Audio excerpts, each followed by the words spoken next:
कोणी उत्साही, कोणी उद्विग्न, संताप कोणाचा तर कोण आत्ममग्न. मनाच्या या स्पंदनांना अनुभवतो आपण आणि असतं आपलंही एक मत, जनमत. निघतो मोर्चा, घडतात चर्चा, मुठी आवेगानं आवळतात. कुठे होतात सत्कार, कुणाचे ऐकू येतात फुत्कार. या सत्कार फुत्कारात असतं तुमचं आमचं मत, जनमत. संसाराची होते राख रांगोळी, कुठे रुजतो अंकुर, फुटते पालवी. त्या राख रांगोळीवर फुटलेल्या पालवीवर असतं तुमचं आमचं मत, अर्थात जनमत. कधी पडतात गळ्यात हार, कधी होतात प्रहार. हारातल्या फुलांवर, प्रत्येक प्रहारांवर असतं तुमचं आमचं मत, जनमत. दिसतो भ्रष्टाचार, अनुभवतो असभ्यतेचा शिष्टाचार. भ्रष्टाचार आणि शिष्टाचारावर असतं तुमचं आमचं मत, जनमत. जे आहे तेच.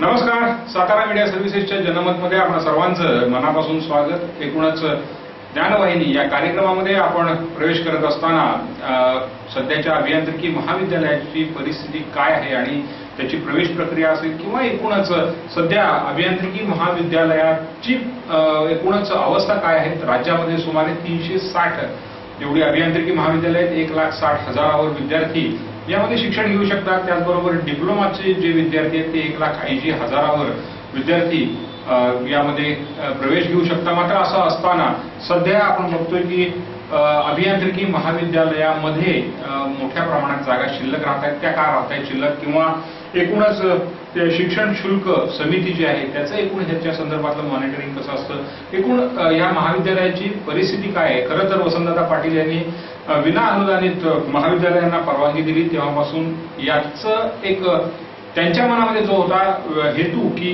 जास्तीत जास्त इंजिनियर्स महाराष्ट्रातून बाहेर पडावे, मात्र त्या पुढे जाऊन व्यावसायिकांनी अभियांत्रिकी महाविद्यालय हा व्यवसायाचा भाग केला आणि त्यामुळे खरं तर काही प्रश्न निर्माण झाले. त्या संदर्भातही आपण या ज्ञानवाहिनीच्या या कार्यक्रमामध्ये आपण चर्चा करणार आहोत.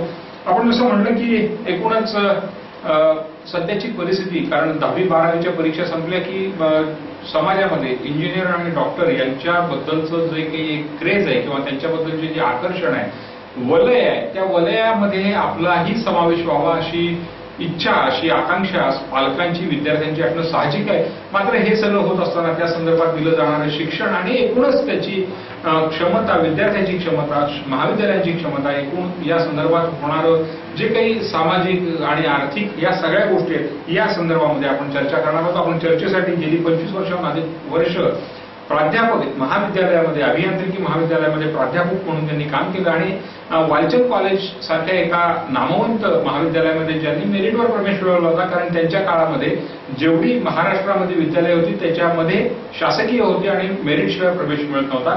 तर अशा वालचंद महाविद्यालयामध्ये ज्यांनी प्रवेश घेतला आणि आज अनेक समित्यांमध्ये त्यांनी कामं केली. एकूणच प्रवेश प्रक्रिया आणि बदलती प्रवेश प्रक्रिया यालाही ते जवळून त्याच्या गेलेले आहेत असे प्राध्यापक डॉक्टर धनंजय देवी यांना आपण मुद्दामून या सगळ्याच विषयावर मार्गदर्शन किंवा एकूणच साधक बाधक चर्चा व्हावी यासाठी बोलवलेलं आहे. आपण सुरुवातीला देवी सरांचं स्वागत करूया. सर नमस्ते आणि मनापासून स्वागत आहे आपलं. नमस्कार.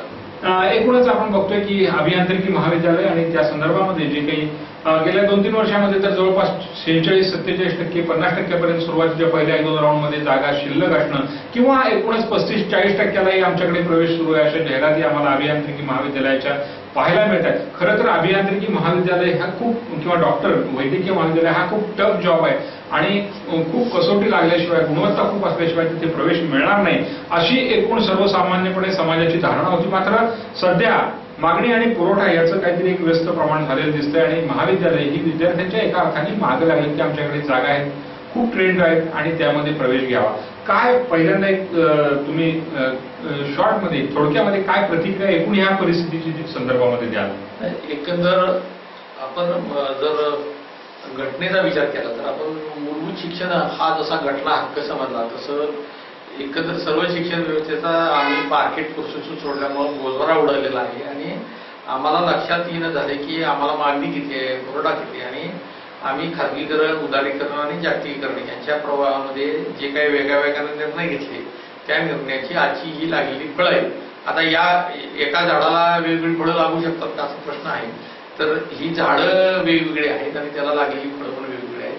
मागणी कमी आणि पुरवठा जास्ती हे याचं मुख्य कारण आहे. अगदी तुम्ही जसं म्हणाल तसं मागणी कमी आणि पुरवठा जास्त हे त्याचं मुख्य कारण आहे. पण एकूण आपण बघतोय की आपण खरं तर याचा पूर्वेतिहासही थोडासा जाणून घेऊया की 1978 सालापासून ते आज 2015 सालापर्यंत अभियांत्रिकी महाविद्यालयांच्या विकासामध्ये आपण म्हणू की त्यावेळेला कॉलेजेस किती होती, संख्या किती होती मुलांची, शिक्षकांची संख्या त्या मानाने कमी होती. मात्र त्यानंतर आज 2015 सालामध्ये आपण प्रवेश करतोय. 2020 साल आपल्याला APJ अब्दुल कलाम यांनी सांगितलं होतं की बलशाली भारत तयार व्हावे. त्या अनुषंगाने आपण करत असलेली प्रगती, दरवर्षी नवीन नवीन महाविद्यालयांना मिळणारी परवानगी आणि वाढणारा AICTE कडून वाढणारा विद्यार्थ्यांचा कोटा, या सगळ्यावर दृष्टिक्षेप टाकला तर काय तुम्ही 1978 ते 2015 सालचा धांडोळा कसा आहे? 1978 ते 2014-15 या वर्षाचा धांडोळा घेताना आपल्याला हे प्रश्न वेगवेगळ्या विविध पदरी सोडवावे लागतात. म्हणजे 1978 हे साल का आपण घेतोय तर महाराष्ट्राचं डायरेक्टर ऑफ टेक्निकल एज्युकेशन म्हणजे तंत्र शिक्षण जो विभाग आहे त्याच्यामध्ये त्यांनी जो काही त्यांच्या वेबसाईटवर दिलेला डेटा आहे हा ऑफिशियल डेटा आहे. त्यामुळे हा कोणी निर्माण केलेला डेटा नाही. त्या डेटाचा विचार केला तर 1978 नव्हे तर 1960-61 पासूनचा डेटा आपल्याकडे उपलब्ध आहे. तेव्हा याचे 2-3 टप्पे आपल्याला करावे लागतील की 1960-61 पासून काय घडलं, 1978 ला काय घडलं, 1983 ला काय घडलं, 2000 ला काय घडलं आणि 2015 ला काय घडलं. तर मी तुम्हाला अतिशय मनोरंजक वाटणारी आकडेवारी देऊ शकतो. 1960-61 ला महाराष्ट्रामध्ये महाराष्ट्र सरकारची फक्त 7 इंजिनिअरिंग कॉलेजेस, त्याच्यामध्ये हॉटेल मॅनेजमेंटची कॉलेजेस सगळी मिळून फक्त 7 इंजिनिअरिंग कॉलेजेस होती महाराष्ट्रामध्ये आणि 1960-61 मध्ये फक्त 14 पॉलिटेक्निक्स होते. तोच आकडा 1978 मध्ये आपण पहिल्यांदा पॉलिटेक्निकचा आकडा घेऊया. 1978 मध्ये महाराष्ट्रामध्ये असणाऱ्या पॉलिटेक्निकची संख्या आहे 28 आणि प्रवेश क्षमता आहे 5145. त्याच्यानंतर 1983 ला वसंतदादांनी विनावनंदांचं तत्व सुरू केलं. त्या दादांचा हेतू असा होता की दादांनी असं पाहिलं की गुणवत्ता असून सुद्धा म्हणजे 89% मार्क असणाऱ्या विद्यार्थ्याला प्रवेश मिळतो पण 88, 87, 85 वाल्याला प्रवेश मिळत नाही आणि मग महाराष्ट्रातले लोक आपल्या मुलांना इंजिनिअर करण्यासाठी बेळगाव किंवा कर्नाटक इकडे धाव घेतात आणि महाराष्ट्रातलाच पैसा महाराष्ट्रातच राहावा आणि महाराष्ट्रातल्या गुणवान विद्यार्थ्यांना काही संधी मिळावी या प्राथमिक हेतून वसंतदादांनी 1981 साली 1983 साली हे विनोदाचं तत्व सुरू केलं. तेव्हा 1988 साली ही पॉलिटेक्निकची संख्या 28 वरून 127 वर गेली आणि प्रवेश क्षमता झाली 23,436. हा आकडा वाढत आपण 2000 पर्यंत गेलो तर 2000 पर्यंत ही वाढ फारशी नव्हती असं आपण म्हणूया. 2000 पर्यंत पॉलिटेक्निकची संख्या वाढली 170 आणि प्रवेश क्षमता झाली 34,295 आणि त्याच्यानंतर जी काही पॉलिटेक्निक, इंजिनिअरिंग आणि विशेषतः व्यावसायिक शिक्षणाचं जे पेव फुटलं हा आकडा खूप बोलका आहे बघा. 2000 ते 2010 मध्ये 170 पॉलिटेक्निकची संख्या वाढून झाली 387 म्हणजे 10 वर्षामध्ये जवळपास ती दुपटीपेक्षा जास्त झाली आणि प्रवेश क्षमता 34,000 वरून ती झाली 1,32,732. त्याच्यानंतर अजून गमतीदार भाग असा आहे की 2010 ते 2014 या 5 वर्षामध्ये या 4 वर्षामध्ये जवळपास 106 पॉलिटेक्निकची संख्या वाढली. ती 387 पासून 493 झाली आणि प्रवेश क्षमता झाली 1,81,912. म्हणजे 1978 ते 2014 या जवळपास 14 आणि 28 म्हणजे 36 वर्षाचा आपण हिशोब घेतला तर पॉलिटेक्निकच्या विद्यार्थी क्षमतेमध्ये झालेली वाढ ही चक्कर पडण्यासारखी. ती किती माहिती आहे? 3,436% एवढी वाढ पॉलिटेक्निकमध्ये झाली. आणि आपण जर डिग्री विभागाचा विचार केला तर मी मग असं तुम्हाला म्हणालो की 1960-61 मध्ये महाराष्ट्रामध्ये फक्त 7 डिग्री कॉलेजेस होते. 1978 मध्ये ती संख्या झाली 16 आणि प्रवेश क्षमता फक्त 2642 होती. 1988 मध्ये जेव्हा वसंतदादांनी हे विनावनदानीला मान्यता झाली तेव्हा 83 ते 88 या 5 वर्षामध्ये ती 16 वरून 76 अशी संख्या पोहोचली आणि प्रवेश क्षमता झाली 14,275. 1988 ते 2000 मध्ये फारशी संख्या वाढली नाही, लक्षात घ्या तुम्ही. 1988 ते 2000 मध्ये ती 129 पर्यंत पोहोचली आणि प्रवेश क्षमता झाली 38,939. आणि आपल्या असं लक्षात येईल की 2000 ते 2014 याच्यामध्ये ती 129 पासून 309 अशी झाली आणि प्रवेश क्षमता झाली 1,14,268. आणि त्याच्यानंतर जी सगळ्यात कळस म्हणजे 2010 ते 2014 मध्ये डिग्री कॉलेजेसची संख्या 309 वरून 367 वर पोहोचलेली आहे आणि प्रवेश क्षमता 156.67 1,56,067 एवढी झाली आहे. आता जर पॉलिटेक्निक आणि डिग्रीचा विचार केला तर तुमच्या असंही लक्षात येईल की 1978 ते 2014 या उद्यापुऱ्या 36 वर्षामध्ये महाराष्ट्रातल्या डिग्री कॉलेजेसची प्रवेश क्षमता 5,807% वाढलेली आहे आणि त्याचबरोबर पॉलिटेक्निकची क्षमता 3,436% वाढलेली आहे. आता त्याच्यानंतर पोस्ट ग्रॅज्युएट कोर्सेस म्हणजे ME MTech यांची संख्या जर पाहिली तर 1978 साली महाराष्ट्रामध्ये फक्त 9 ठिकाणी पदवीधर वर्ग चालवले जायचे आणि 584 एवढी त्याची क्षमता होती.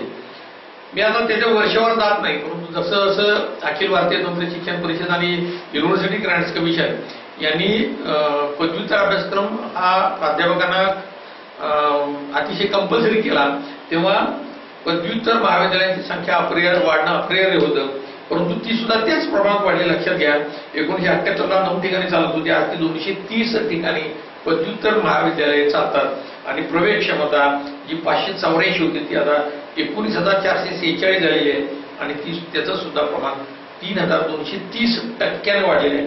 म्हणजे जर अगदी व्यावसायिक हिशोब करायचा म्हटला तर 36 वर्षामध्ये ठेवलेल्या रुपयाचं सुद्धा प्रमाण एवढ्या प्रमाणात वाढत नाही. त्याच्या व्यतिरिक्त आपण जर हे लक्षात घेतलं तर आपल्या असं लक्षात येईल की आम्ही मागणी आणि पुरवठ्याचा विचार न करता आपण या सर्व महाविद्यालयांना महाराष्ट्रामध्ये परमिशन दिलेली आहे. अखिल भारतीय तंत्र शिक्षण परिषदेचा जर डेटा काढला तर त्याच्यामध्ये सुद्धा याच प्रमाणात वाढ दिसेल, परंतु विशेषतः महाराष्ट्रामध्ये ही वाढ खूपच प्रमाणात झालेली आहे. म्हणून मगाशी सुरुवातीला मी असं म्हणालो की मागणी आणि पुरवठा याचं प्रमाण खूपच व्यस्त झालेलं आहे. तुम्ही जाता जाता जो वाचन अभियांत्रिकी महाविद्यालयाचा विषय घेतला त्याच्याशी संदर्भामध्ये सुद्धा तुम्हाला मी हे सांगू इच्छितो, कारण की आपल्या पुढच्या चर्चेमध्ये हा विषय येणारच आहे. आम्ही जेव्हा 1981 साली वाचन अभियांत्रिकी महाविद्यालयामध्ये मी जेव्हा प्रवेश घेतला तेव्हा 1981 ते 1986 या 5 वर्षामध्ये मी फी भरलेली वार्षिक फीचा दर होता 180 रुपये आणि मला मिळत होती नॅशनल मेरिट स्कॉलरशिप 120 रुपये. म्हणजे अगदी नेट टू नेट 60 रुपये हा माझा शिक्षणावर खर्च होत होता आणि माझं गेल्या त्या 5 वर्षाचा खर्च सगळा मिळून हा 20,000 रुपये आहे. ह्याच्यामध्ये तुम्हाला हिनवायचं किंवा कुणाला वेगळं म्हणायचं असा विषय नाही. तर महाराष्ट्र सरकारनं नव्हे तर भारत सरकारनं सुद्धा शिक्षण क्षेत्रातून आम्ही काढून घेतलं आणि आम्ही सर्व शिक्षण विशेषतः 1993 नंतर खाजगीकरण, उदारीकरण आणि जागतिकीकरण खाऊच्या धोरणामुळे आम्ही सर्व शिक्षण सुद्धा ही बाजारी संस्कृती सोपवल्यामुळे आजची अवस्था निर्माण झालेली आहे असं माझं प्रामाणिक परंतु खंतावणारं मत आहे. अगदी तुम्ही महत्वाचं सांगितलं की शिक्षणाचं एकूण मूल्य खरं तर किंवा एकूण त्याच्याकरता लागणारी जी काही इन्व्हेस्टमेंट होती, पालकांची इन्व्हेस्टमेंट होती त्याचा आणि आजचा विचार केला तर दर्जा आणि हा सगळाच विषय खूप महत्वाचा ठरतो. आपण या पुढच्या भागाकडे जाणार आहोत आणि त्यामध्ये तुम्ही जी शिक्षणाचं मूल्य जे सांगितलं म्हणजे शिक्षणाची फी शुल्क जी होती त्या संदर्भामध्ये तुम्ही बोलला. आज हजारो रुपये, लाखो रुपये पालकही द्यायला तयार आहेत, त्या पद्धतीची महाविद्यालय तिथे त्या पद्धतीच्या सोयी द्यायला. पण असं असतानाही पुन्हा एकीकडे आपण आपल्या पूर्वीच्या पहिल्या विषयाकडे जाऊया की 40% अधिक 50% महाविद्यालय म्हणजे पुरवठा आणि मागणी ह्याच्यामध्ये नक्कीच फरक आहे. पण एकूणच या शुल्काच्या संदर्भामध्येही काही विचार होणं गरजेचं असताना असं होताना दिसत नाही. याचं कारण काय आहे? नाही, महाराष्ट्र सरकारनं म्हणजे TM पै फाउंडेशन TM पै हा जो खटला आहे 1993 मध्ये तो गाजला. त्याच्यापूर्वी कसं होतं की फ्री आणि पेमेंट सीट असा प्रकार होता. म्हणजे 10,000 रुपये जर फ्री सीट असेल तर ती 40,000 रुपये होती. म्हणजे या 10,000 रुपयाच्या शिक्षणाची जी काही सोय होती ती श्रीमंत वर्गाने 40% ते प्रमाण 50-50% असं होतं. आणि त्या TM पै फाउंडेशनच्या निर्णयामध्ये सुप्रीम कोर्टानं ते जे काय 30-40 हा जो काय प्रकार होता किंवा फ्री पेमेंट सीटचा जो प्रकार होता त्याला पूर्णतः रद्दबातल ठरवलं आणि पुन्हा हे सर्व शिक्षण विशेषतः अभियांत्रिकी शिक्षण आणि वैद्यकीय महाविद्यालयाचे शिक्षण हे प्री पेमेंट या वर्गवारीतून काढून पुन्हा मार्केट फोर्सेसवर सोडल्यामुळं आणि पुन्हा त्याच्यावर कुठल्याच म्हणजे माझ्यासारख्या कोणत्याच व्यक्तीनं सुप्रीम कोर्टात धावणं घेतल्यामुळं आज हा सगळा प्रकार झालेला आहे. कारण की आज झाले काय, सर्व ठिकाणी शिक्षण शुल्क समिती नावाची एक समिती आम्ही बसवली, ती ह्याचं रेग्युलेशनचं काम करते. म्हणजे XYZ महाविद्यालयाची फी किती असावी हे रेग्युलेशनचं काम ही शिक्षण शुल्क समिती करते. परंतु आम्ही काय केलं की शिक्षण शुल्क समिती म्हणजे TM पै फाउंडेशननं सांगितलं की बाबा एक शिक्षण शुल्क समिती नामक प्रकार प्रत्येक राज्यामध्ये बसवा, म्हणून प्रत्येक राज्याने शिक्षण शुल्क समिती नामक एक प्रकार निर्माण केला. त्याच्यावर निवृत्त न्यायाधीश आणि 2 ऑडिटर बसवले आणि त्यांनी त्या महाविद्यालयाने सादर केलेला ऑडिटेड खर्च आहे तो तपासावा आणि त्यानुसार भागिले विद्यार्थी संख्या याचा विचार करून शिक्षण हे विद्यार्थ्यांची फी ठरवली. आता हे सगळं दिसायला फारच गोंडस आहे, परंतु त्यात त्याला अनेक पदर आहेत. त्यातला सगळ्यात मोठा पदर असा आहे की आता महाराष्ट्रात 360 तुम्हाला आता सांगितलं की 367 महाविद्यालय ही इंजिनिअरिंग मधली आहे. पॉलिटेक्निकची संख्या आहे 493 आणि पोस्ट ग्रॅज्युएट कॉलेजची संख्या आहे 230.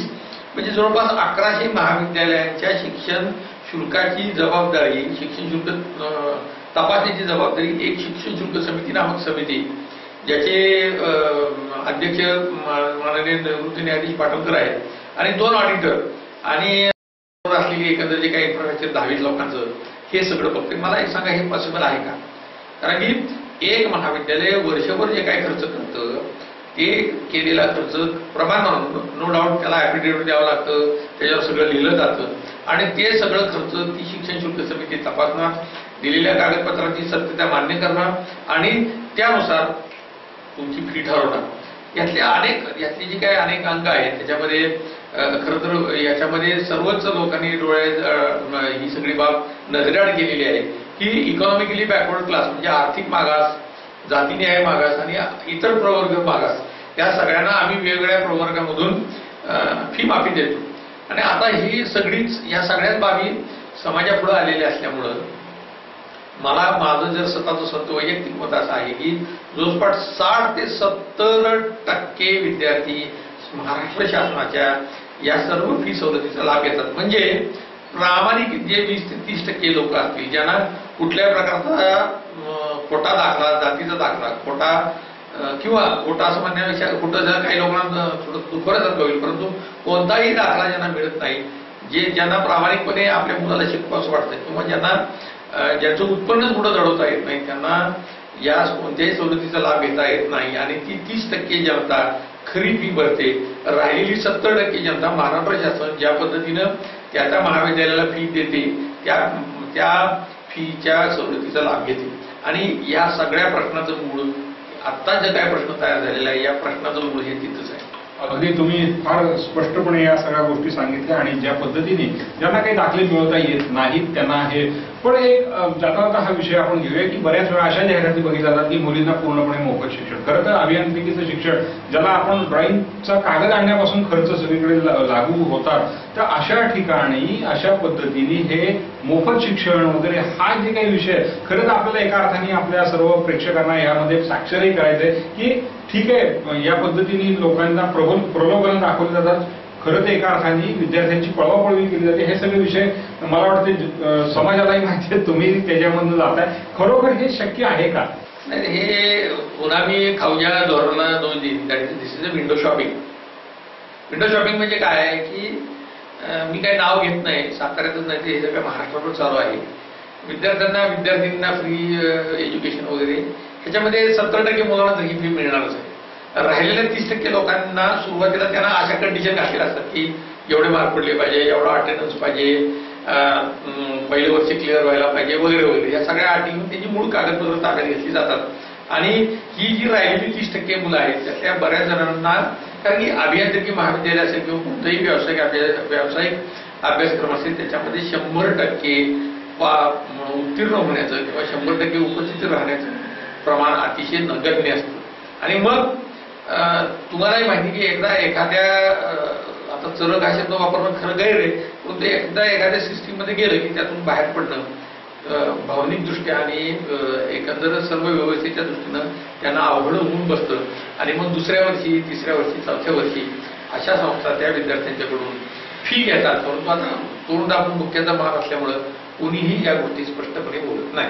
अगदी हा अतिशय महत्वाचा मुद्दा आपल्या सर्व प्रेक्षकांनी विचारात घ्यायचा आहे. मी शेवटचा पूर्वार्धातला एक प्रश्न तुम्हाला विचारतो की एकूणच ह्युमन रिसोर्स हा जो आपल्या मंत्रालयाचा भाग आहे यांनी असं सांगितलं होतं की 9 पदवीधर असतील तर आपल्याला सर्वसाधारणपणे 8 डिप्लोमा होल्डर आणि 12 डिप्लोमा होल्डर आणि 8 या 12 पदवीधराला 8 डिप्लोमा आणि 12 ITI अशा हिशोबाने ते असलं पाहिजे. मुळातच ITIची अवस्था एकूण पाहतोय आपण की फार चांगली अवस्था नाही, गंभीर बऱ्याच ठिकाणी. सातारचा ITI चांगला आहे, खूप त्याला नेहरू येऊन गेले होते किंवा त्यांच्याकरता खुर्ची तयार केलेली आपण पाहतो. काही हातावरच्या बोटावर मोडण्या एवढे ITI सोडले तर अनेक ITIची परिस्थिती फार गंभीर आहे, अनेक ट्रेंड्सची परिस्थिती गंभीर आहे. हा जो काही मॅन पॉवर आपल्याला पुढच्या म्हणजे डिप्लोमाला द्यायला पाहिजे ITIचा मॅन पॉवर आणि डिप्लोमा हा डिग्री करता सपोर्ट केलं पाहिजे. हे स्ट्रक्चर खरोखर या पद्धतीने AICTE किंवा एकूणच यावर मॉनिटरिंग करणाऱ्या संस्थेकडनं होतंय असं वाटतं तुम्हाला? आता काय होतंय की या 2-3 पुन्हा या प्रत्येक गोष्टीला अनेक पदर आहेत आणि खूप मोठी चर्चा खरं तर महाराष्ट्रात घडली पाहिजे. परंतु मला अजूनही कळत नाही की याच्यावर काय चर्चा होत नाहीये. आपल्या माध्यमातून ही चर्चा सुरू झालेली आहे.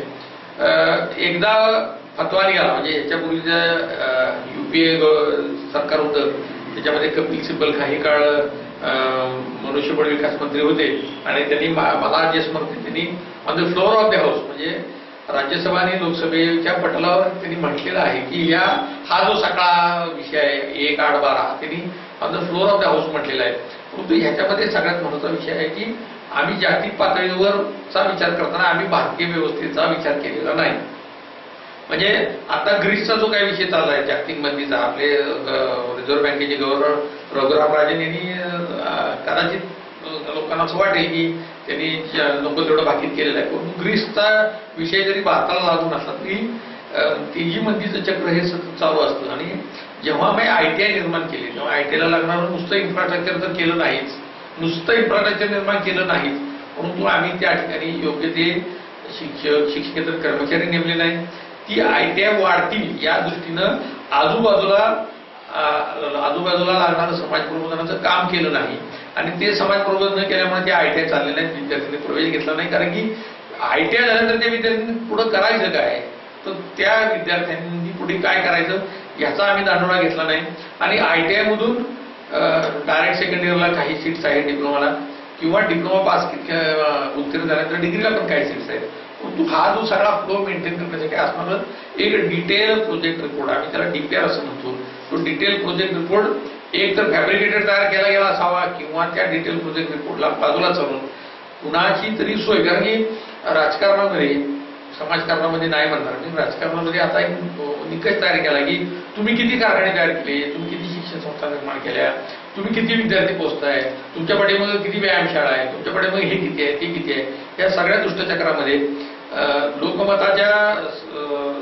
लोकमताच्या वाऱ्यावर स्वार होऊन आम्ही हे सगळे उद्योग केले आणि आम्ही समाज जीवनाशी खेळलो का काय असं म्हणण्याची आज वेळ आलेली आहे. आणि आपण जसं म्हणतो की त्यातल्या काही राज्यकर्त्यांच्या मनात खरंच याच्याबद्दलचं एक चांगलं चित्र असेल, मात्र त्याची अंमलबजावणी शेवटच्या अंतिम टप्प्यापर्यंत जी व्हायला पाहिजे ती काय आपल्याला पोटाना दिसत नाही. आपल्यापुढे अनेक काही प्रश्न आहेत आणि आपण एका ब्रेक नंतर हे प्रश्न सगळे घेणार आहोत. यामध्ये खरं तर एकूणच विद्यार्थी इंजिनिअरिंग कॉलेज म्हटल्यानंतर त्याकडे जाण्याचा दृष्टिकोन आहे सर्वसामान्यांचा, हे काहीतरी महागडं आहे इथपासून ते तिथे तो विद्यार्थी आल्यानंतर बऱ्याच वेळा तो नैराश्यामध्ये जाऊ शकतो. कारण ब्रेन ड्रेन सारखी किंवा एकूण इथे शिक्षण घ्यायचं दुसरीकडे जायचं हाही विषय आपल्याला प्रामुख्याने घ्यायचा आहे.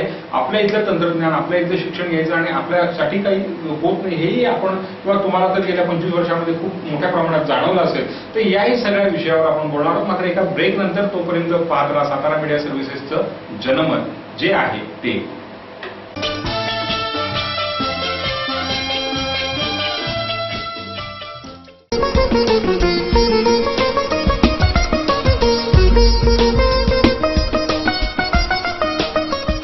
तर नमस्कार, पुन्हा एकदा आपण सर्वांचं मनापासून स्वागत आहे. आपण एकूणच अभियांत्रिकी महाविद्यालय आणि त्याची सध्याची स्थिती या विषयावर खरं तर सखोल असा धांडोळा घेण्याचा प्रयत्न करतोय. आपल्याबरोबर आहेत प्राध्यापक डॉक्टर धनंजय देवी. गेले 25 वर्षाहून अधिक काळ त्यांनी या सगळ्या प्रवाहामध्ये आणि विद्यार्थी दशेत असतानाही पासून ते खरं तर या विषयाशी संलग्न आहेत.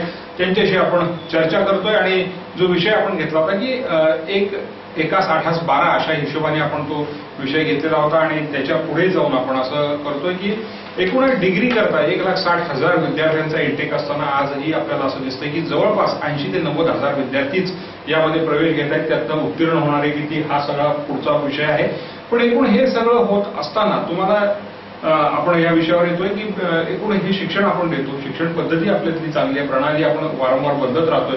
असं करत असताना या सगळ्या परिस्थितीवर विद्यार्थी शिकला की त्याला त्या पद्धतीचं तुम्ही मगाच्या प्रश्नामध्ये जाता बोलून गेला की त्या पद्धतीची एक सामाजिक परिस्थिती त्याला मिळत नाही. पण ब्रेन ड्रेनचा धोका पण आपल्या इथे मोठ्या प्रमाणात सिलिकॉन व्हॅलीमध्ये असं सांगितलं जातं की भारतातलेच खूप मोठे किंवा जास्तीत जास्त प्रमाणामध्ये तंत्रज्ञ आहेत. काय हा सगळा तुम्ही म्हणजे कर्मवीर गौरव पाटील या आपल्या अभियांत्रिकी महाविद्यालयामध्ये सातारच्या एक चांगलं नावाजलेलं महाराष्ट्रामध्ये महाविद्यालय आहे आणि त्यातून जेव्हा विद्यार्थी बाहेर पडतो तेव्हा साहजिकच आपल्याला असं वाटतं की आपल्या देशाकरता त्याचा नक्की काहीतरी आपल्या भागाकरता जिल्ह्याकरता उपयोगी, मात्र तो विद्यार्थी आज कुठेतरी पुढे निघून जाता दिसतो. काय या सगळ्या एकूण अतिशय चांगला आणि या मुद्द्याला मीच नाही तर अनेक लोकांनी स्पर्श केलेला आहे. डॉक्टर अरुण निगवेकर यांच्या अध्यक्षतेखाली महाराष्ट्र सरकारनं एक समिती नेमली होती. AICTE पण काही समित्या नेमलेल्या आहेत. त्यानंतर जॉईंट कमिटी एक नेमलेली आहे महाराष्ट्र सरकारनं आणि अरुण निगवेकरांचं सातारच्या यशवंतराव चव्हाण इन्स्टिट्यूट ऑफ सायन्समध्ये या विषयावर व्याख्यान पण झालं होतं आणि त्यांनी अतिशय स्पष्टपणे त्यांची मांडणी केली होती. जी मांडणी माझ्या स्पष्टपणे लक्षात आहे. त्यांची जी मांडणी आहे तीच मांडणी माझ्याकडून तुम्ही कुठेही दिसली नसल्यामुळे माझी मांडणी फार सिरियसली घेतली गेलेली नाही. परंतु डॉक्टर अरुण निगवेकरांची जी काही मांडणी आहे ती मला माझ्या विचाराची थोडीशी मिळती जुळती आहे. निगवेकरांचं म्हणणं असं होतं, त्यांनी ते स्पष्टपणे म्हटलं होतं की एकंदर ministry of human resource development ही जी काय भारत सरकारची सर्वोच्च काम करणारी संस्था आहे आणि त्याच्या अंडर म्हणजे त्याच्या खालच्या पातळीवर प्रत्येक शासनाच्या ज्या काही समित्या आहेत त्याच्यामध्ये उच्च व तंत्र शिक्षण विभाग हा महाराष्ट्राचा विभाग काम करतो. आणि याच्यामध्ये आम्ही असं पाहिले, तुम्ही जो ब्रेन मुद्दा सांगताय तो त्यांनी मांडला आणि तो मलाही अनेक वर्ष सांगताना वाटतं की आम्ही काय करतोय की आम्ही आमच्या देशाचं नाव किंवा गुणवत्तावान विद्यार्थ्यांना शिक्षण मिळण्यासाठी NIITs, IITs, IIM तयार करतोय आणि या NIITs, IIM ना केंद्र सरकारच्या मनुष्यबळ विकास मंत्रालयाकडून एकदम डायरेक्ट निधी मिळतो किंवा केंद्रीय विद्यापीठाच्या अंतर्गत ही विद्यापीठं काम करतात. आणि जी राहिलेली अभियांत्रिकी महाविद्यालय त्या शासकीय अभियांत्रिकी महाविद्यालयांना शासन अनुदान देतं आणि राहिलेल्या अभियांत्रिकी महाविद्यालयांना आता मी मागाशी म्हणालो जे 60-70% अनुदान ते सुद्धा कसं बसं 2-2, 3-3, 4-4 महिन्यांना मिळतं. तुम्हाला सांगायला एक महत्वाचा मुद्दा असा वाटतो की 1978 नंतर 1986 किंवा 2014-2015 पर्यंत महाराष्ट्रामध्ये फक्त एक अभियांत्रिकी महाविद्यालय शासनाने निर्माण केलं. ते सुद्धा डॉक्टर दिलीप वळसे पाटील जेव्हा उच्च तंत्र शिक्षण विभागाचे मंत्री होते तेव्हा औसरीमध्ये एकच शासकीय अभियांत्रिकी महाविद्यालय निर्माण झालं. बाकी जी 16 ते 367 मध्ये ती 16 जर वजा केली तर आपल्याला असं लक्षात येईल की 350 अभियांत्रिकी महाविद्यालय ही मार्केट फोर्सेसवर सोडलेली आहे. तीच गोष्ट पॉलिटेक्निकची आहे आणि याच्यामध्ये झालेला जो डॉक्टर अरुण निगवेकरांनी शब्द वापरला आहे, आमचे डॉक्टर A.D. पाटील हा शब्द अनेक वेळा वापरतात की इक्वल लेवल प्लेइंग फील्ड आम्ही तयारच केलं नाही. म्हणजे आम्ही काय करतोय की एका बाजून आम्ही समान शिक्षण राईट टू एज्युकेशन सारखा कायदा निर्माण करतो आणि दुसऱ्या बाजूला एकदम 180 डिग्रीमध्ये 180 डिग्रीमध्ये अतिशय विरुद्ध दिशेने काम करतो. मला सांगा की 1978 ते 2014 या सर्व 3,000 जवळपास 3,500% पॉलिटेक्निकची संख्या वाढली आणि इंजिनिअरिंगची संख्या जवळपास 5,800% एवढ्या संख्येने विद्यार्थ्यांची प्रवेश क्षमता वाढली. परंतु आम्ही महाराष्ट्र शासनानं स्वतः कोणतंही महाविद्यालय निर्माण केलं नाही. याच्या बरोबर समांतर अशी घटना मी तुम्हाला सांगतो जी सांगायला मला आनंदही होतो आणि ती घटना माझ्या माहितीप्रमाणे महाराष्ट्रातल्या एकंदरीत शिक्षण व्यवस्थेवर, विशेषतः उच्च शिक्षण व्यवस्थेवर झणझणीत अंजन घालणारे आहेत. आपल्या सातारच्या बाजूला मेढ्याला आमदार शशिकांत शिंदे आर्ट्स आणि कॉमर्स महाविद्यालय आहे, ज्या महाविद्यालयाचा मी स्थानिक व्यवस्थापन समितीचा सदस्य आहे. एक 10 वर्षापूर्वी अशी घटना घडली की या आमदार Shashikant Shinde arts and commerce महाविद्यालय, जे पूर्वी त्या नावावर चालत नव्हतं, आर्ट्स अँड कॉमर्स कॉलेज या नावावर चालायचं, त्या महाविद्यालयाला 1 रुपयाही अनुदान मिळत नव्हतं. आणि मग शिवाजी विद्यापीठाच्या वेगवेगळ्या समित्या येऊन गेल्या आणि त्या समित्यांनी जे काही बंधनं घातली, त्यामुळं आमदार शशिकांत शिंदेना हे महाविद्यालय चालवावं का बंद करावं आणि कसं चालवावं असा प्रश्न पडला. काही चर्चेंना मी त्यांना असं सांगितलं की ह्या तालुक्यातलं हे एकमेव महाविद्यालय आहे आणि तुम्ही सत्तेमध्ये आहात, तेव्हा सत्तेमध्ये असताना तुम्ही काय प्रयत्न करणं आवश्यक आहे. आणि काही आमच्या पद्धतीने आम्ही काही गोष्टी सांगितल्यामुळे त्यांना लक्षात आलं की हे अशा पद्धतीने चालणार नाही आणि त्यांनी विधानसभेमध्ये हा प्रश्न निर्माण केला. त्यांनी आणि आणखी 1-2 आमदारांनी हा प्रश्न विधानसभेत लावून धरला की तालुक्यामध्ये एकमेव असणारी जी काही महाविद्यालय आहेत त्यांच्या अनुदानाचा प्रश्न काय करावा. तो प्रश्न विधानसभेमध्ये झाला आणि महाराष्ट्र शासनानं स्वतःच्या निर्णयाला बांधिलकी करून मला सांगायला तुम्हाला आनंद वाटेल की फक्त मेढा महाविद्यालय नाही तर महाराष्ट्रातल्या 33 डोंगरी विशेषतः ज्या तालुक्यामध्ये एकही अनुदानित महाविद्यालय नाही अशा महाविद्यालयांना अनुदान मिळालं. आता आपल्या सातारा जिल्ह्यातल्या 2 महाविद्यालयांना अशा पद्धतीचं अनुदान मिळालं आणि ती महाविद्यालय आर्ट्स कॉमर्स आणि सायन्स महाविद्यालय पूर्ण सक्षमतेनं महाराष्ट्राच्या अनुदानावर चालू आहेत. तिथे विद्यार्थ्यांना शासकीय पद्धतीप्रमाणे फी भरावी लागते. याच धर्तीवर माझं म्हणणं असं आहे की हाही प्रश्न कधीतरी विरोधी पक्ष म्हणून आताच्या राष्ट्रवादी आणि काँग्रेसनं किंवा सत्तेत असणाऱ्या शिवसेना आणि भाजप सरकारनं आणि मनसेने हा लावून धरला पाहिजे की आम्हाला जर अभियांत्रिकी महाविद्यालय चालवायचे असेल आणि इक्वल लेवल ठेवायचं असेल, आम्हाला जर ड्रेन थांबवायचं असेल तर जसं आम्ही वैद्यकीय शिक्षणाच्या संदर्भामध्ये संबंधित ज्याकडनं बॉन्ड घेतो तसा बॉन्ड तर घ्यावाच लागेल तुम्हाला. त्याचबरोबर 1978 ते 2000 पर्यंतच्या कमीत कमी महाविद्यालय महाराष्ट्र शासनानं विनाअनुदान तत्वावर सुरू केलेले आहेत, त्यांना टप्प्याटप्प्यानं अनुदान देण्याची गरज आहे. याची कारणं अनेक आहेत. याचं पहिलं महत्त्वाचं कारण असं आहे की या महाविद्यालयांना अनुदान दिल्यामुळे महाराष्ट्र सरकार शासनाचा या महाविद्यालयांच्यावर एक अंकुश राहील. दुसरा महत्त्वाचा मुद्दा असा आहे की या महाविद्यालयाचं इन्फ्रास्ट्रक्चर त्या संस्थांनी जे निर्माण केलेलं आहे, परंतु या प्रोसिजर प्रमाणे, या मरणासन्न प्रोसिजर प्रमाणे आता ज्या त्या महाविद्यालयांना सुद्धा प्रवेशाच्या बाबत काही प्रश्न निर्माण झालेले आहेत. महाराष्ट्र सरकारनं या महाविद्यालयांचं इन्फ्रास्ट्रक्चर त्यांना रेडी मिळेल. त्यांना फक्त त्याच्या अध्यापकांचा आणि इन्फ्रास्ट्रक्चर खर्च करावा लागेल. वस्तुस्थितीमध्ये आता 60 ते 70% अनुदान महाराष्ट्र सरकार देतच आहे. 30% अनुदान दिल्यामुळं ही शासकीय अभियांत्रिकी महाविद्यालय म्हणून विशेषतः वालचंद महाविद्यालय, VIT यांच्यासारखी महाविद्यालय कार्यरत राहतील. त्या संस्थांमध्ये काम करणाऱ्या शिक्षक सेवकांना निखळपणे मनापासून काम करता येईल, त्यांच्या सेवा अर्हतेचा प्रश्न मिळेल. त्याचबरोबर ह्या सगळ्यांचा फायदा ज्यांना होणार आहे त्या विद्यार्थ्यांना, म्हणजे समजा महाराष्ट्रातल्या काही कॉलेजेसमध्ये हा प्रश्न सुटला तर कराड आणि वालचंदच्या धर्तीवर त्याच धर्तीची फी या विद्यार्थ्यांना भरावी लागेल. समान फी मिळाल्यामुळं इक्वल लेवल फील्ड तयार होईल आणि मग 2000 नंतर जी काही महाविद्यालय तयार झाले असतील शासनाने त्यावर निर्णय घ्यावा. 2000 नंतर किंवा जे काही आधारभूत वर्ष ठरलं असेल त्या महाविद्यालयांच्या इन्फ्रास्ट्रक्चरच्या बाबत त्या संस्थांना मनमोकळेपणा खर्च करता येईल. त्याची क्वालिटी वाढेल, विद्यार्थ्यांना उत्तम दर्जाचं शिक्षण मिळेल आणि IIT आणि NIT मध्ये लागणारी झुंबड, आई वडिलांची होणारी ओढ, मी ते ओढच म्हणेन, खरं तर घरात होणारी आंदोलनं थांबतील आणि समाजामध्ये शांतता निर्माण होईल असं माझं स्पष्ट मत गेली 20 वर्ष आहे. परंतु माझ्यासारख्या माणसाला विचारतो कोण? डॉक्टर अरुण निगवेकरांनी हा मुद्दा मांडला, त्यांचंही अजून लक्षात घेतलेलं नाही.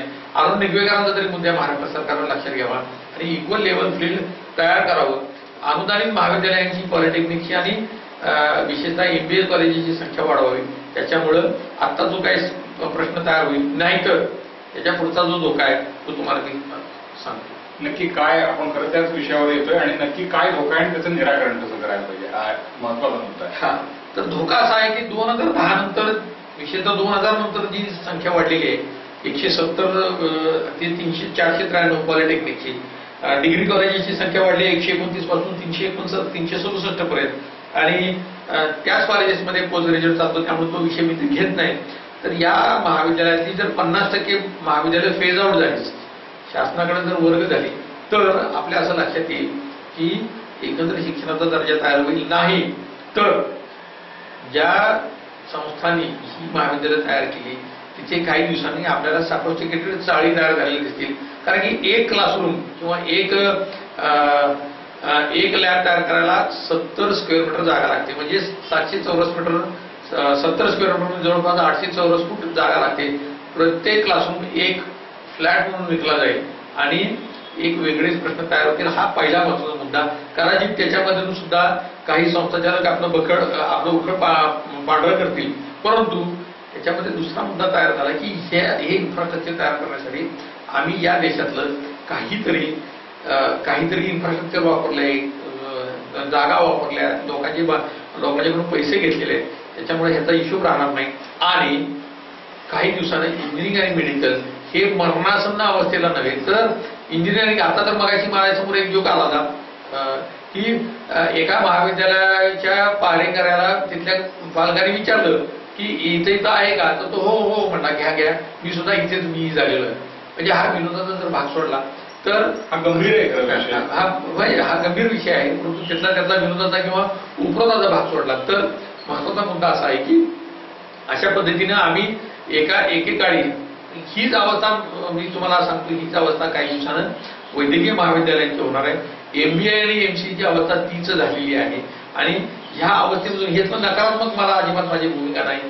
16 ते 2015 मध्ये अनेक विद्यार्थ्यांना संधी उपलब्ध झाल्या, अनेक अभियंते निर्माण झाले.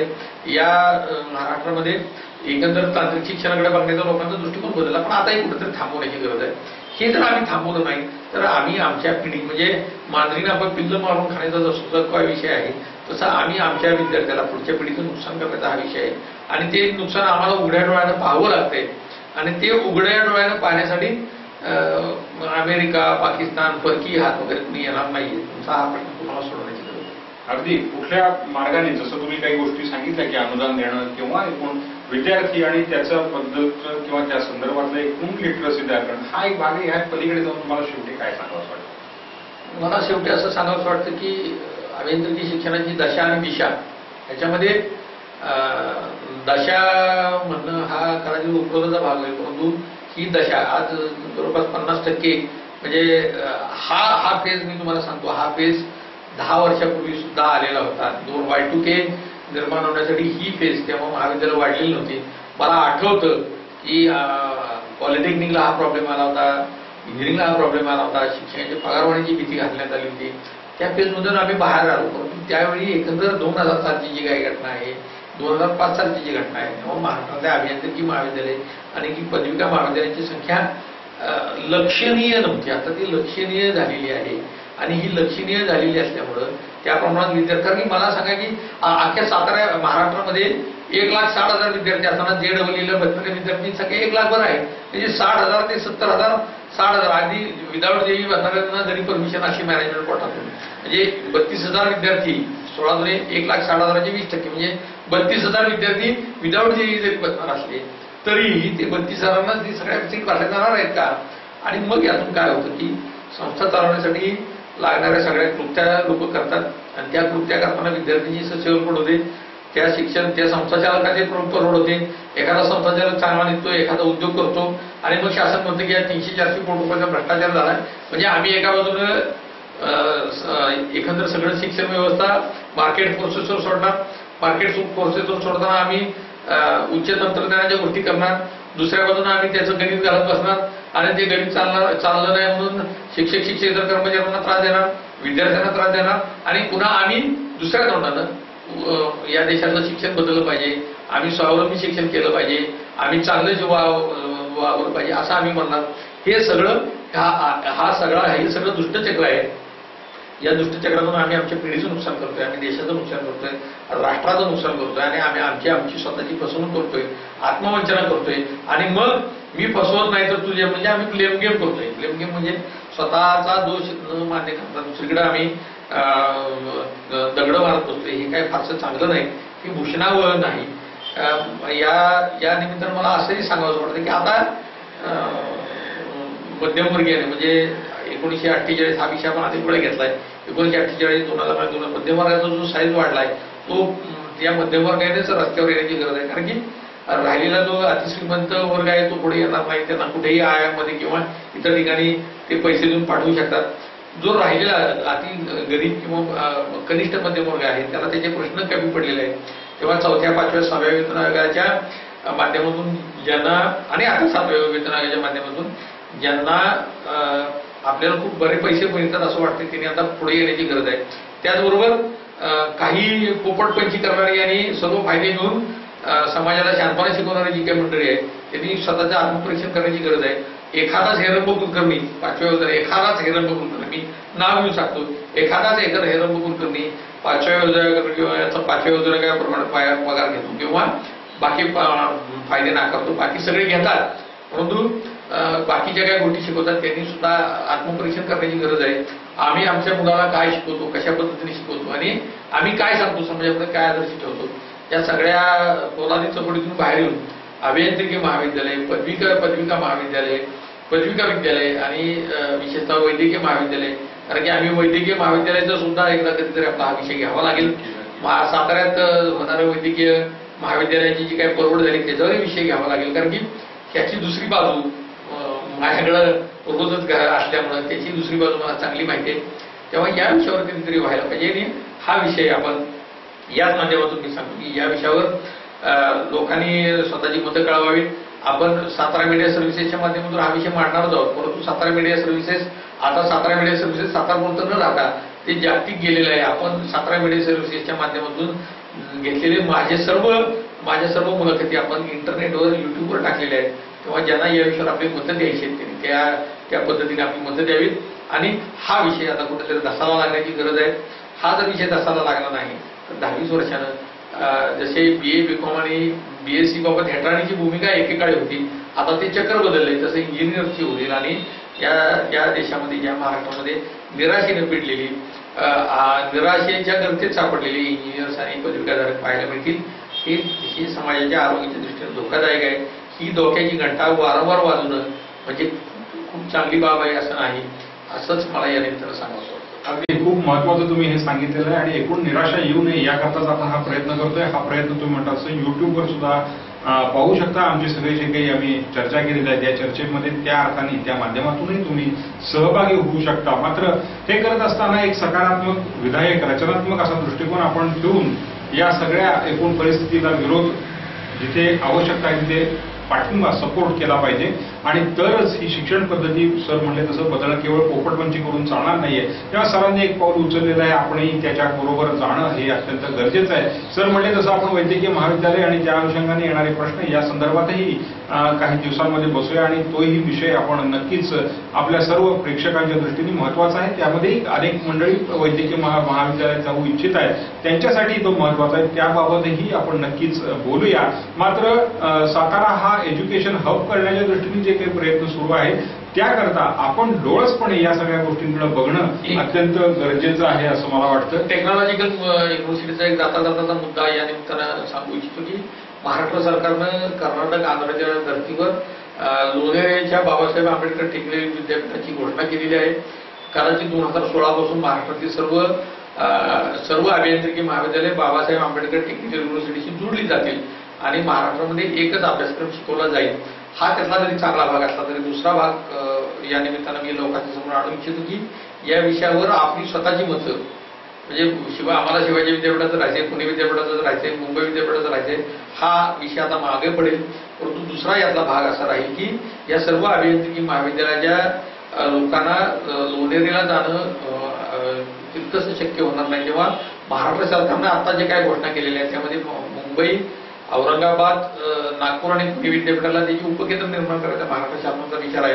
तर या संदर्भामध्ये माझं वैयक्तिक स्वतःचं असं मत आहे की बाबासाहेब आंबेडकर टेक्निकल युनिव्हर्सिटी व्हायला पाहिजे, ती चालली पाहिजे, त्याला सगळ्यांनी ऍप्रिशिएट मिळवलंच पाहिजे.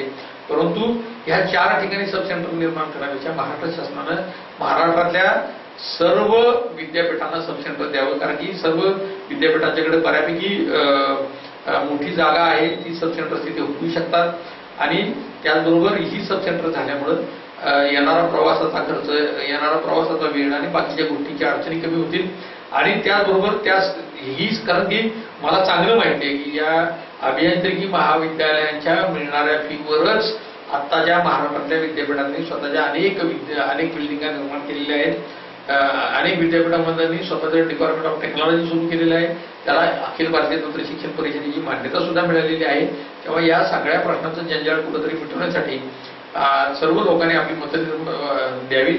कारण की एकदा सुरुवातीला जर चांगलं करेक्शन झालं तर पुन्हा नंतर करेक्शनची संधी कमी राहते आणि पुन्हा वाद निर्माण कमी होतात. तेव्हा बाबासाहेब आंबेडकर टेक्निकल युनिव्हर्सिटीच्या संदर्भामध्ये घोषणा तर झाली आहे. ही घोषणा गेली अनेक वर्ष होत होती. याच्यावर मागच्या वर्षी पण चर्चा होत होती की कुठल्या राजकीय कार्यकर्त्याच्या ठिकाणी निर्माण करायचं, परंतु आता जे काही हातात कागदपत्र त्यानुसार 15 कोटी रुपयाचा निधी आताच्या शिक्षण मंत्र्यांनी देण्याचं कबूल केलेलं आहे. परंतु त्याची सब सेंटर्स त्याचा कार्यभार कदाचित अखिल भारतीय तंत्र शिक्षण परिषद सुद्धा इंजिनिअरिंगच्या संदर्भामध्ये काही निर्णय घेईल. भारतभर एकच अभ्यासक्रम होईल. मग कुठल्याही विद्यापीठाची मक्तेदारी राहणार नाही, कुठल्याही विद्यापीठ लहान मोठं होणार नाही. परंतु ते होण्यासाठी कदाचित मला रिटायर्ड व्हावं लागेल. नक्की आपण अजून होण्यापूर्वी आपण हा विषय लागेल मार्गी असा आपण पाहूया. सब सेंटर्स त्यांची होतील या दृष्टिकोनातून परत एकदा याची साधक बाधक चर्चा आपण करत आहोत. मात्र एक सगळं भारतभर किंवा महाराष्ट्रामध्ये एकच अभ्यासक्रम समान महाविद्यालय ही जर काही राहिली तर नक्कीच पालकांच्या दृष्टीने आणि एकूणच व्यवस्थापनाच्या दृष्टीने प्रशासनाला ही उपयुक्तता राहील. अर्थात पुन्हा एकदा याचे प्लस मायनस काय याबाबतही आपण एकदा देवी सरांबरोबर चर्चा करूया. त्यासाठी त्यांना आजच आपण निमंत्रण देऊ आणि या संदर्भामध्ये आपली जी काही मतं असतील ती नक्कीच आपण कळवत राहा ही आपल्याला विनंती करतो. तेव्हा सर तुम्ही इथे आलात आणि अनेक गोष्टी आपण स्पष्टपणे आपल्या सगळ्या प्रेक्षकांच्या दृष्टीने ज्यांची मुलं विशेषतः 10वी 12वी पास झालेली आहेत त्यांच्या दृष्टीने हा विषय आपण मांडलेला आहे. तेव्हा या सगळ्या माहिती करता मी सातारा मीडिया सर्व्हिसेसच्या जनवाहिनीच्या वतीने तुमचे आभार मानतो आणि जसं तुम्हाला म्हणलं तसं पुढच्या काही भागासाठी आजच निमंत्रण देतो. धन्यवाद. आपल्या स्वतःची मतं पाहण्यासाठी SMS चॅनल पाहत राहा. त्याचबरोबर युट्यूबवरही धनंजय देवी या नावाची लिंक जर आपण पाहिली तर आपल्याला SMS चॅनलवर झालेले सर्व मुलाखती पाहायला मिळतील आणि युट्यूबवर या मुलाखती अपलोड केलेल्या असल्यामुळं हा सर्व विषय आता जागतिक दर्जावर पोहोचणार आहे. आपणही ती लिंक सगळ्यांना शेअर करावी अशी माझी नम्र विनंती. धन्यवाद.